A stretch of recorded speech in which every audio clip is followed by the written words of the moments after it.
County's most recent Baldwinsville community update. I'm your host, Shelly Hoffman. Hey everybody, and hi Chief Michael Lefancheck. How are you doing today? Doing well. How about you, Shelly? Oh, I'm doing pretty well. Did you watch the Super Bowl last night? Absolutely. Did you have a favorite team or just watch it to watch it? I was just watching it to watch it, and hope to have a good game. Went over to a good friend of mine's house. Actually, he used to be a lieutenant here, Tom Leroy. And watched the first half there, and since halftime was about a half an hour, I had plenty of time to drive home and watch the second half at my house. So, went to the SU lacrosse game earlier in the day. Had several people texting me. Apparently, we were on the television a number of times. So, nice. Yeah, it was a great day. Good day with some good friends. Perfect. So, well, as I think I put out there that Jamie's an Eagles fan, so it was a great game until the very, very end. So I thought it was an amazing game the entire time, but don't tell him I said that because there was a lot of depression. Three of my best friends were actually at the game, so I'm looking forward to when they get back in town to hearing from them and getting together with them and hearing what they had to say about it. Well, that'll be fun. So, yeah. All right, so what we haven't talked in a little bit. I don't know if it was December or January. But we've had some things going on in Beeville that have kind of prevented us from getting together and talk about positive things. But it's nice to be at a different place than we have been over the last month or so. Yeah, absolutely. So what do you have to share with us today, Chief? First, I want to talk about Wednesday is apparently there's a national day for everything now, but Wednesday is School Resource Officer Recognition Day. And I certainly didn't want to let that go by without making mention about our School Resource Officer program and how proud I am of that and how important that is to us as an organization and the history surrounding that. So, as you know, Shelley, I've been here in Baldwinsville for about 35 and a half years now. I started in September of 87. And even back then, we had a presence in the school. We had an officer, Ann Vertrees, who had been injured on duty many years before. And she was kind of working part-time for us. And at the high school, not really assigned, they didn't call it a school resource officer then, but really that's what it was. She kind of acted as a liaison between the school administration there and our police department and would try and resolve issues at the school before they became community issues, or if something happened in the community, would resolve them before they ended up in the school. So oftentimes if, the kids have a fight after school, well, the next day in school, that likely might, translate to issues within the building where that's really the same type of thing that our SROs do now is conflict resolution, solving problems before they get to be bigger things, and really is a resource for the school and the kids as well.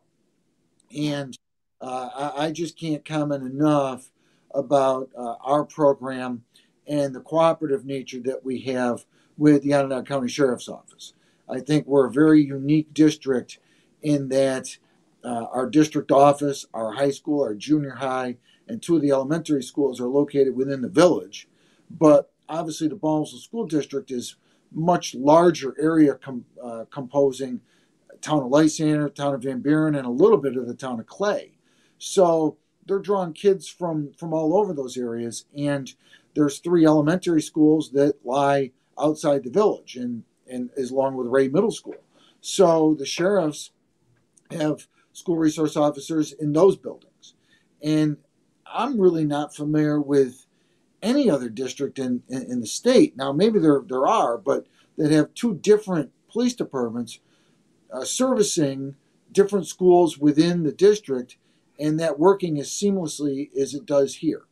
And I think it speaks to the level of cooperation that our organization has always had with the sheriff's office, as well as working cooperatively with the school district. And then we're very fortunate this year. We obviously expanded our program. We'll start at the elementary level. Officer Marty Knoll is SPO, our Special Patrol Officer at Eldon School. Marty, everyone knows, was a SRO at Baker High School for about 13 years, and everyone loved him up there. And then he retired, was working for us part-time and doing some other things, and this opportunity arose, and and Marty jumped at the chance. And then Jim Sankowski, one of our retired sergeants, had been retired for about 6 months or so. And again, this opportunity arose, and I reached out to him and asked him if he might have interest, and he did. And so he's at Van Buren School.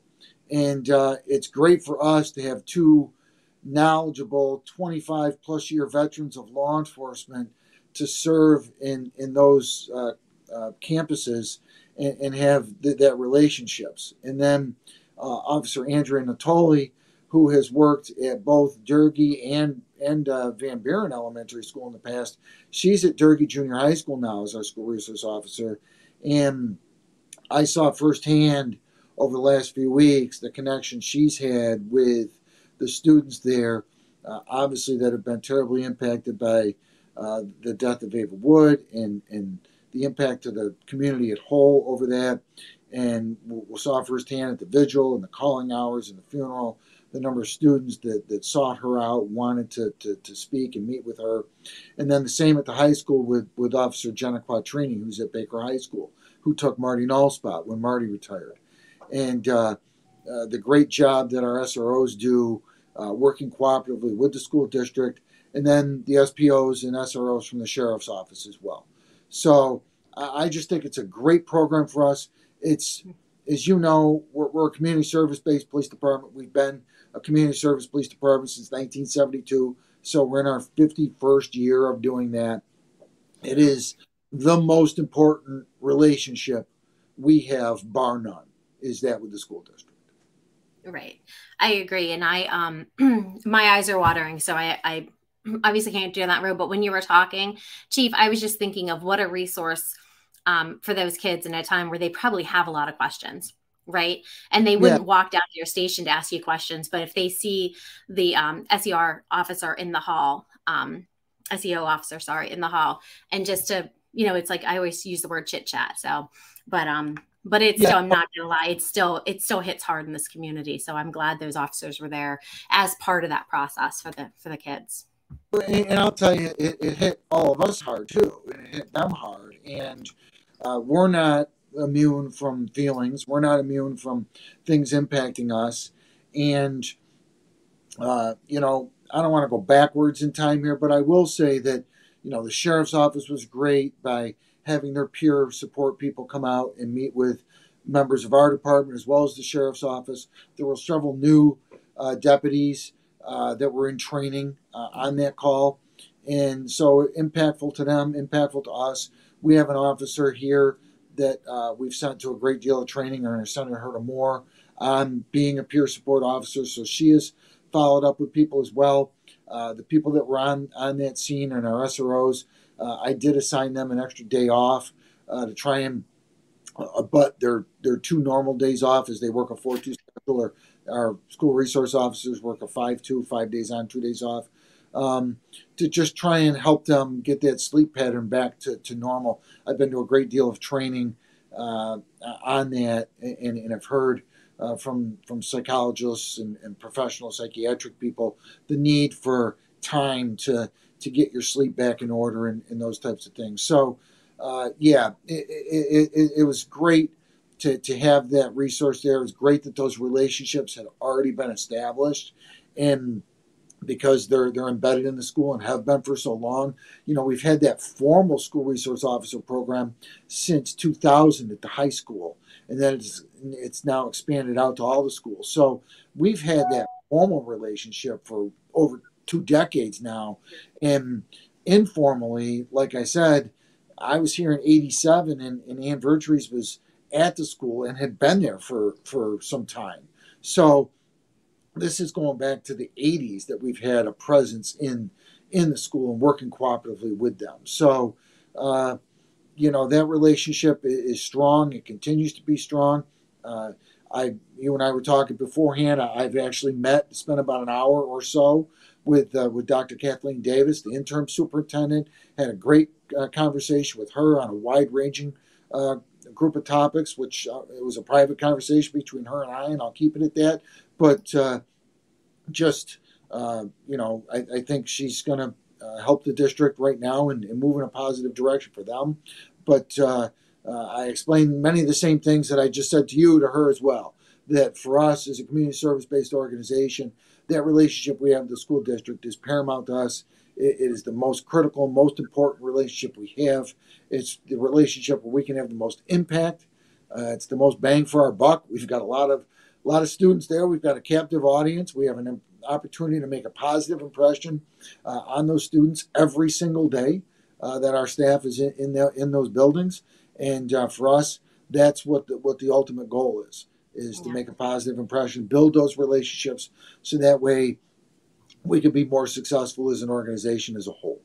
Well, it's nice that they get a day of recognition, because you're right. There's National Hot Dog Day, Pizza Day, Donut Day. Yeah.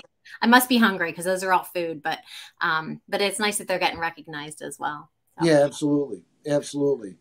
The other thing I kind of wanted to talk about a little bit, there's been a lot in the media recently, obviously, situation down in Memphis. 4 or 5 officers there were arrested and charged with the death of an individual in custody there that they were trying to apprehend. And both the International Association of Chiefs of Police and the New York State Association of Chiefs of Police put out statements regarding that incident. I sit on the board of directors for the IACP. I'm a past president of the New York State Chiefs. I sit on that board as the current parliamentarian. I support those statements wholeheartedly.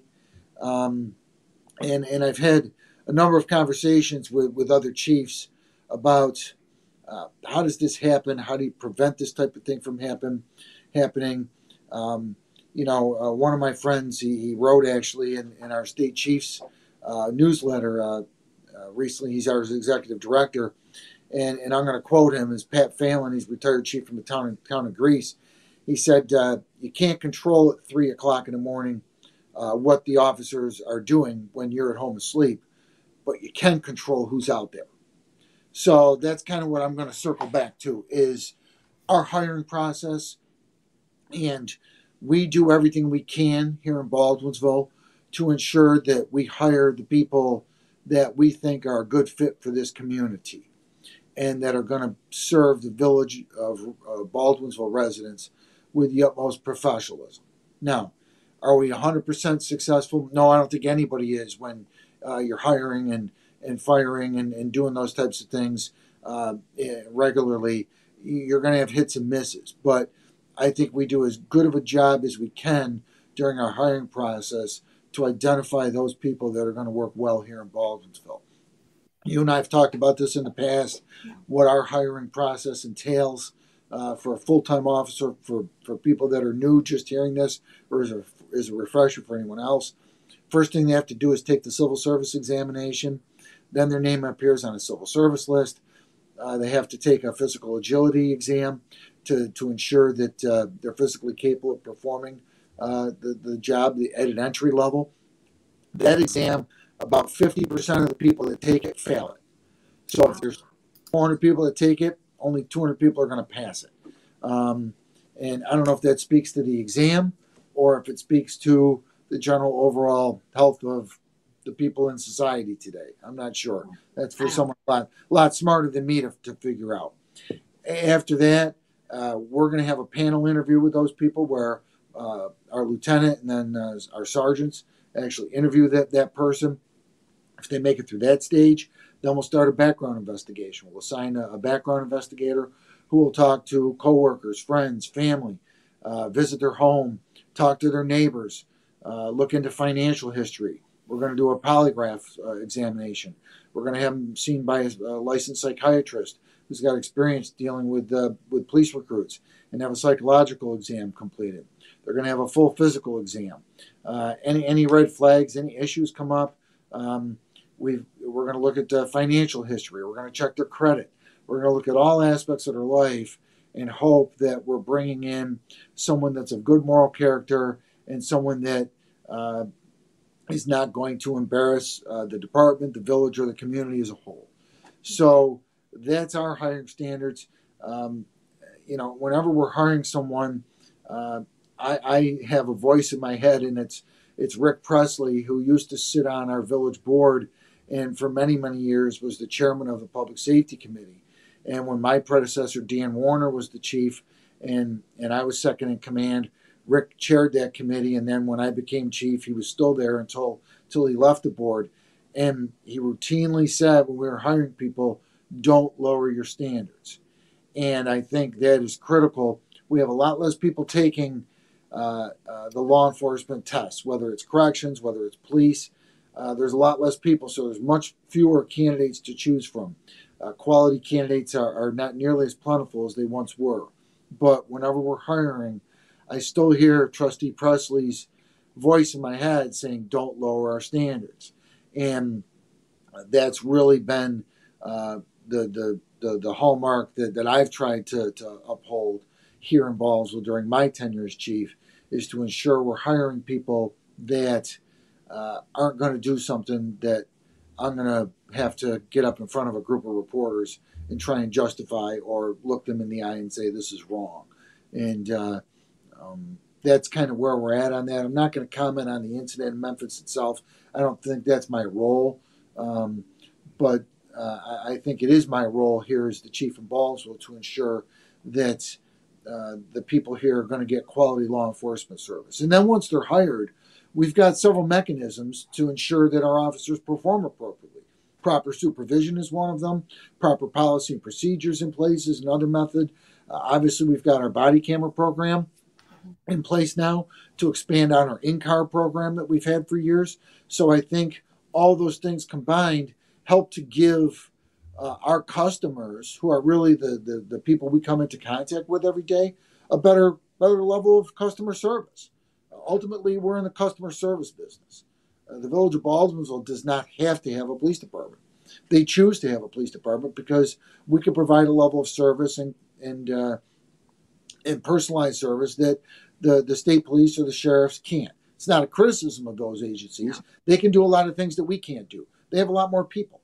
They can bring a lot more resources to bear. We just saw that recently, where I turned over a major investigation to the sheriffs to assist us on the criminal portion because they've got a couple hundred people in their police division. I don't. I've got 15 people to draw from. I've got some good people. I just don't have enough of them to handle something like that. So we're all good at what we're good at, and I think that's you have to recognize what you're good at and what you're not, and where your strengths and weaknesses are, and ensure that the people in the village are going to get the best quality service. So I think hiring good people, having good training, having good policy, having good procedure, and then the body cameras to ensure that if there's a question, if someone calls up and says, officer so-and-so was rude to me, or they said this or said that, we could just go to the body cameras almost exclusively to review that. Now, are there times where they might not work 100%? They're technology. Right. Everyone knows with technology, it's not 100%. But for the most part, we can go to that and say, yeah, we probably could have done a better job on that. Or most of the time, quite frankly, our officer hadn't done anything wrong. And the video bears that out. So for us, it's a great tool. You know, our officers know they're being recorded. So if something were to go on, you almost say, geez, shame on you, because, you know, you're being recorded. But fortunately, you know, we just don't have those types of things happening very often. So, you know, one of the things I like, I can't even tell you how many of these episodes that we've done together, Chief, but obviously going back before around 2020, 2019. Yeah, as soon as COVID started, yeah. Yeah. But the one piece that I do love about these is, unfortunately, you can't control what happens in the world, right? And when things like Memphis happen, when we do talk the next time, I love that you bring it home and you say, this is what we're doing. You know, you try to be proactive. A lot of times you guys are proactive with what you do, the community policing.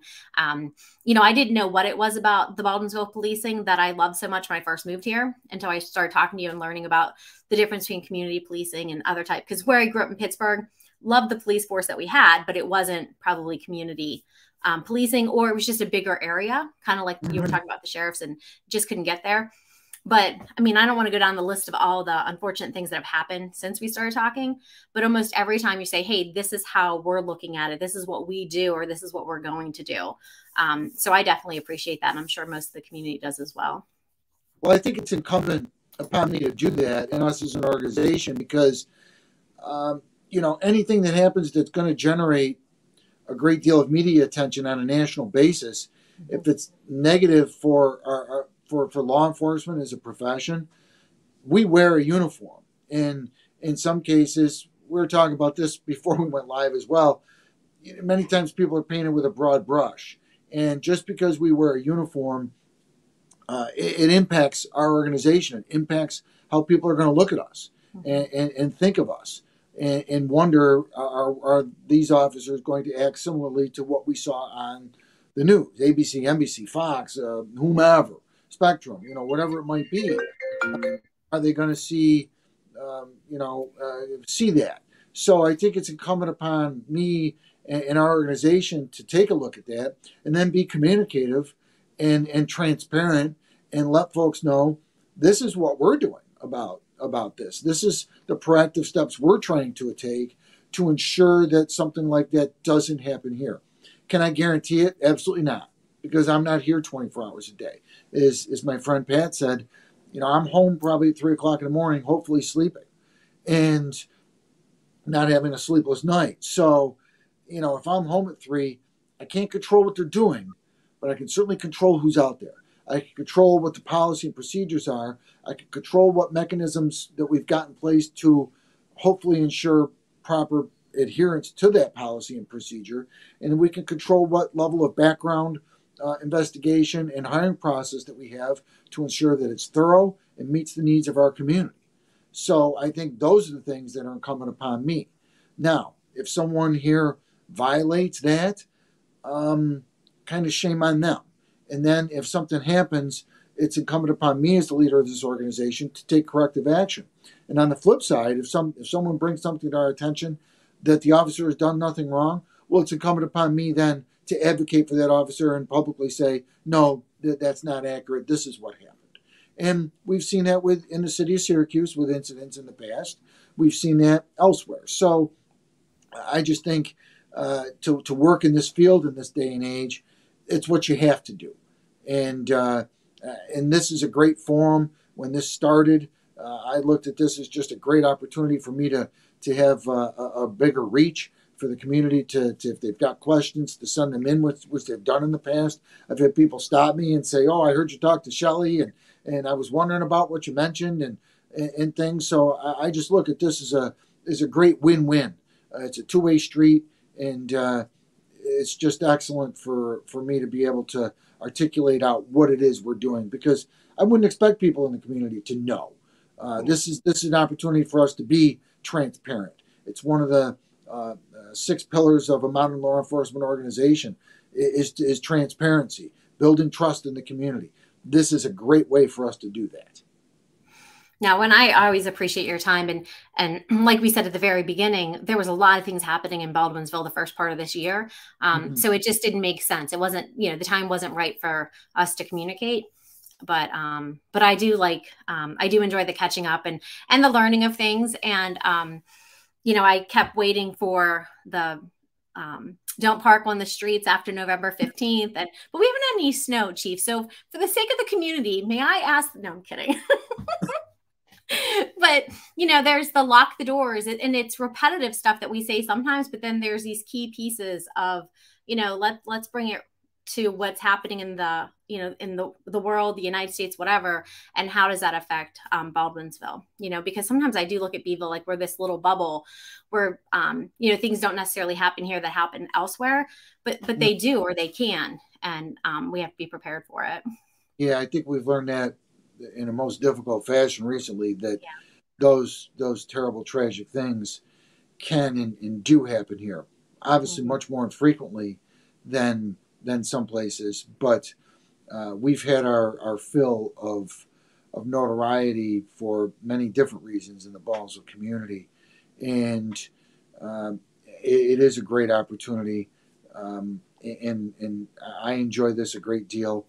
It was nice a couple of weeks ago to run into you and down at the Big Chill, and I went down there and watched some people jumping into the river. I saw Chris Cullen, my friend from the ambulance corps, doing that, and I'm very fearful that he's going to want to have a competition between the police department and the fire department and the ambulance corps next year. I might might be a help in that, Mike. Yeah, it scares me a great deal. I'm not. I might have to think seriously about retiring. I don't know. Jumping in the river, retiring. I think retiring might look a lot better for me. So we'll have to see how that goes. But that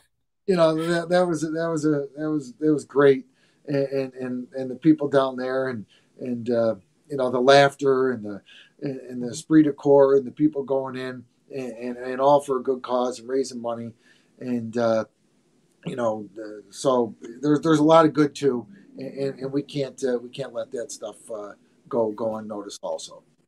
No, absolutely, I agree, and I'm all for donating if you guys decide to jump into the river. Might be the biggest donation. I might do some rallying with some friends to see if I can get you. I might hold you to that if I get lassoed into this. I will very well hold you to this. I'm glad this is being recorded, so I have videographic evidence now to pull back up, just like I can pull this back and play it in front of a court of law if I have to. Well, and I'm just going to add Matt Hunt, who is the president of the Chamber of Commerce. He said it would be awesome to get the Beeville Police Department. Of course, Matt. Of course, yes, yeah. Thanks, Matt. I do.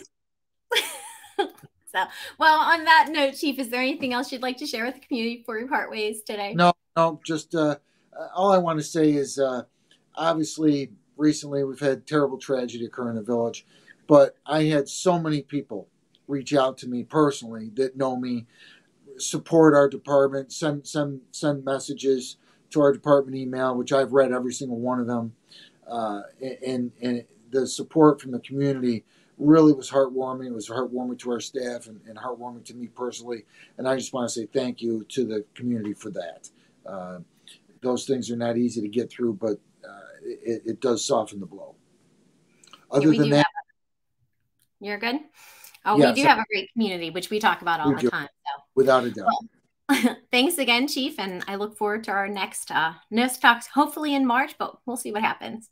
Yeah, hopefully we'll keep our fingers. Sounds good. Bye.